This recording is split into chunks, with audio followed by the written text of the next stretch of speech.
আপনি কি নতুন ফোন কিনতে যাচ্ছেন? কিন্তু একটা প্রশ্ন, আপনি কি জানেন বেশিরভাগ মানুষ ফোন কেনার সময় মারাত্মক কিছু ভুল করে? এমন ভুল যার কারণে ফোন কেনার ২-৩ মাস পরেই আফসোস শুরু হয়। অনেকে বলে, ইস, আরেকটা ফোন নিলে ভালো হতো। তাই আজকের ভিডিওতে আমি দেখাবো ফোন কেনার আগে ৫টা মারাত্মক ভুল, যা করলে আপনি নিশ্চিতভাবে ঠকবেন। আর ভিডিওর শেষের ভুলটা সবচেয়ে বিপজ্জনক। আপনি দেখছেন রাজবক্স, যেখানে আমরা সহজ ভাষায় টেকনোলজি টিপস, স্মার্টফোন রিভিউ এবং টেক গাইড শেয়ার করি। তাই এমন ভিডিও মিস না করতে এখনই সাবস্ক্রাইব করে রাখুন।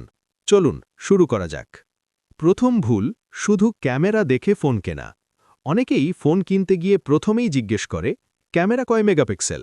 কিন্তু সত্যি কথা হলো, মেগাপিক্সেল সবকিছু না। একটা ফোনে ১০৮ মেগাপিক্সেল ক্যামেরা থাকলেও ছবির কোয়ালিটি খারাপ হতে পারে। কারণ ক্যামেরা ভালো হওয়ার জন্য দরকার সেন্সর কোয়ালিটি, ইমেজ প্রসেসিং এবং সফটওয়্যার অপটিমাইজেশন। এই কারণেই অনেক সময় দেখা যায় কম মেগাপিক্সেল হলেও কিছু ফোনে ছবি অনেক ভালো আসে।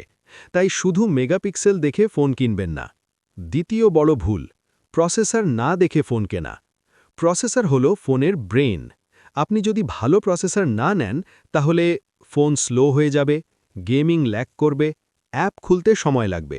অনেকে শুধু র্যাম দেখে ফোন কেনে, কিন্তু আসল বিষয় হলো প্রসেসর। উদাহরণ হিসেবে, একটা ভালো প্রসেসর ৩ বছর পর্যন্ত ভালো পারফরম্যান্স দিতে পারে।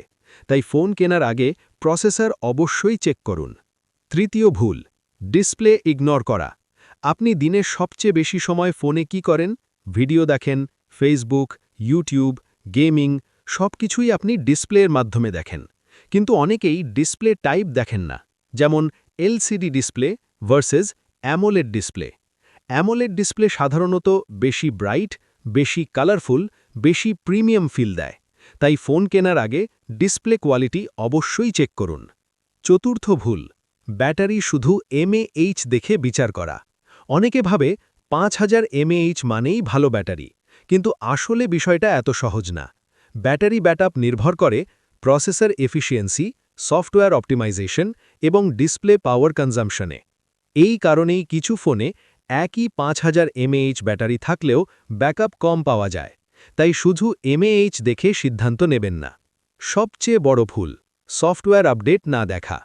ধরুন আপনি একটা ফোন কিনলেন, কিন্তু ১ বছর পরেই ফোনে আর কোনো আপডেট আসছে না। তখন কি হবে? নতুন ফিচার পাবেন না, সিকিউরিটি রিস্ক বাড়বে, পারফরম্যান্স কমে যাবে। তাই ফোন কেনার আগে সব সময় দেখবেন কত বছর সফটওয়্যার আপডেট দেবে, কত বছর সিকিউরিটি আপডেট দেবে। এটা অনেক গুরুত্বপূর্ণ। ফোন কেনার আগে সব সময় রিয়েল ইউজার রিভিউ দেখবেন, কারণ অ্যাডভার্টাইজমেন্ট আর রিয়েল এক্সপিরিয়েন্স এক জিনিস না। ইউটিউব রিভিউ দেখলে আপনি ফোন সম্পর্কে বাস্তব ধারণা পাবেন। তো বন্ধুরা, ফোন কেনার আগে এই ৫টা ভুল অবশ্যই এড়িয়ে চলবেন। তাহলে আপনার টাকা নষ্ট হবে না এবং আপনি সঠিক ফোন বেছে নিতে পারবেন। ভিডিওটা যদি ভালো লাগে, একটা লাইক দিন। আর এমন আরও টেক ভিডিও দেখতে সাবস্ক্রাইব করে রাখুন। ধন্যবাদ।